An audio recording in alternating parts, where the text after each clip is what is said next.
Hello and welcome to section 2, in which we will be creating advanced GUIs with Python and tkinter. First, we will use tab controls to organize our GUI. Then we will be using Python lists for data, and we will display the data in the GUI. After that, we will add images to the GUI.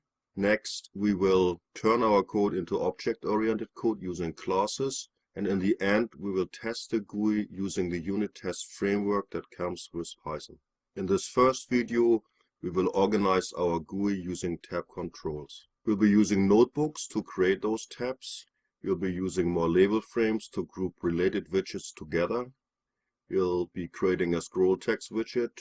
We'll be using some Python code to get the text from web pages, and we'll display that in the scroll text widget. And basically, we are building upon our GUI from the previous section, extending it.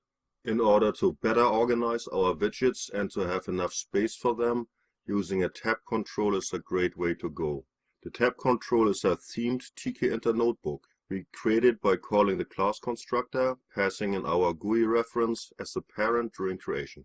We save a reference to the newly created notebook in a variable. So we know this already. TTK stands for themed tkinter. It's notebook. Pass in the GUI reference from here. That's our GUI, and let's call this tab control.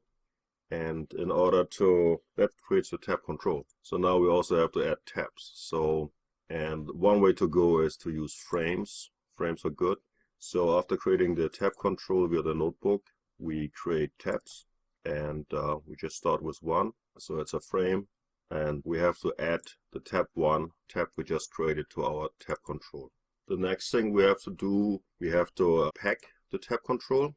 That's the pack layout manager. It's not the grid one, but we have to do this, otherwise the tab control and its tab won't be visible. So if you create something and nothing shows up, make sure you use the pack thing on it. You say fill both in both directions.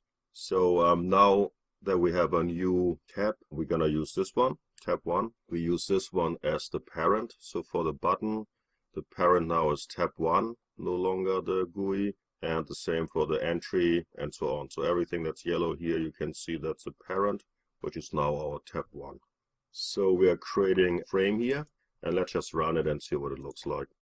So here we have the tab, just one for now. That's the first tab in this area, which is the tab control. Our two buttons and our two entry widgets, they are within the frame we created. It's a frame without a label, but you can see this thin line here, that's actually the frame. And we gave the GUI a certain size, so the frame takes up all the space. And our label is here too. And still, if we type something in here, or we don't type anything in here, we click me and it's gone. And we can say test, and it goes back here. So this all still works, only now our 5 widgets are in this frame, which is part of tab 1. Once we have the tab control in place, it's very easy to create more tabs, add them to it. So here we create tab 2, and this time instead of a regular frame, we make it a label frame. A label frame is a frame that can have a label, so we give it some text. There's a text attribute here, and for what we do later, I call it web page source. So again, we create tab 2, it's a label frame, and we use the tab control and add tab 2 to the tab control. And that's all. That's just 2 lines of code to add another tab to the existing first tab. So when we run it now, we can see that we have 2 tabs. And that's the regular frame, and this is the label frame. That's our label here. The text of the label frame, web page source. Very easy. So now that we have a second tab, we want to do something with it. So the way I went here is I created a function to kind of keep the code a little bit cleaner and separate from each other. And it's this guy here. It expects a parent. Parent will be the parent for the widget. So the parent is tab 2. That's how we place this widget onto tab 2. And we could pass in tab 1, then this guy would end up on tab 1. So very simple. So parent is on tab 2. We want to create a scroll text widget. And in order to use that, we have to import scroll text and then call the constructor on it. So lowercase scroll text, and then here with some uppercases. And the parent is being passed in, and we're passing in tab 2. That's where we want it. And in the beginning, we set a width and a height. It's hard coded for now. just a good way to start. Just start with something. And this one is good here, wrap as TK enter word. So once we display data within the scroll text widget, we will wrap around words. So when text wraps, it won't get cut off in the middle of a word by character. So it will like stop with a full word. So when we run this now, you can see that this label frame got bigger because TK enter adjusts automatically, and this is what we gave it here. So now we put the scroll text widget onto tab 2, and it has width of 48 pixels and height of 8. So you can see that this automatically made this guy bigger as well. That's how it works, dynamically adjusts itself.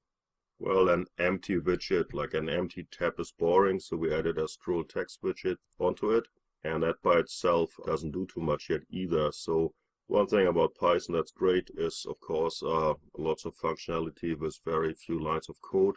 So we can open a web page, and we can import URL open from urllib.request in Python 3. I think in Python 2.7 it was slightly different. Anyway, this works for Python 3. And all we have to do is we use URL open and pass in a web page and open it. And then what we have to do is just read it. In this function, I return what that page displays. And then we call this function from our function that creates a scroll text. And then we have to use insert twice. So we have to use on the scroll text widget, we have to use insert and then TK enter. I mean, I'm still abbreviated TK enter as TK. So I use this alias here. So we do TK, use this constant. So we say we want to insert into the scroll text widget. And what do we want to insert? We want to insert text. And text is a variable that just got filled in by the return of the read URL function. So this is the URL I'm passing in. So let's run this. You have to have an internet connection that's working. So this is what we get back. This is so we get back from URL open the URL here. And if you scroll down to the bottom, we can see what it is. And what this is a documentation for Python.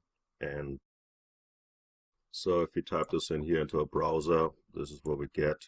That doesn't look quite the same as what we see in our GUI. But what URL open returns is if you right click on the page, go to view page source, and then open it up, and that's behind the scene, that's what that is. So we can see here, for example, Sphinx 184 at the very bottom, and when we scroll down in our scrolling text widget, we can see the same here, Sphinx, this HTML tag. So this is really the same data. So we're just using the URL open function to fill in our scroll text widget, because if there's not enough data, then there's nothing to scroll down to. So that's just an example. In this video, we use tab controls to organize our GUI. In the next video, we will be using Python lists to store and display data.